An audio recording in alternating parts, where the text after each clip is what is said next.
हाय, कसे आहात सगळे? मजेत ना? आज स्वयंपाकघरात घाई नाही, फक्त वेळ आहे. थालीपीठ बनवताना हात हळू चालतात आणि मन आपोआप शांत होतं. भाजणीचा सुगंध घरभर पसरतो आणि नकळत जुन्या आठवणी जाग्या होतात. हे काम तसं पटकन होणारं नाही. थालीपीठाला संयम लागतो, जसं आयुष्यालाही लागतो. कडा नीट बसवताना आपण स्वतःलाही सावरतो. थोडं दाबतो, थोडं सोडून देतो. तव्यावर ठेवल्यावर जो हलका आवाज येतो, तो सांगतो आता काहीतरी चांगलं घडते. हे सगळं करताना कोणी पाहत नाही, कोणी कौतुक करत नाही, पण तरीही हे प्रेमानं केलं जातं. कारण काही पदार्थ फक्त पोटासाठी नसतात, ते आठवणींसाठीही असतात. आज मी मोठं काही साध्य केलं नाही, पण घरात एक उबदारपणा आलाय. या साध्या क्षणात माझं मन स्थिर होतं आणि कदाचित हेच खरं सुख असावं, हळू, शांत आणि आपुलकीचं.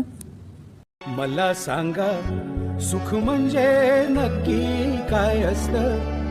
मला सांगा सुख म्हणजे नक्की काय असतं.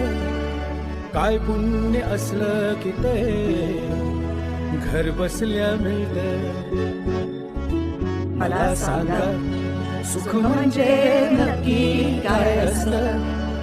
काय पुण्य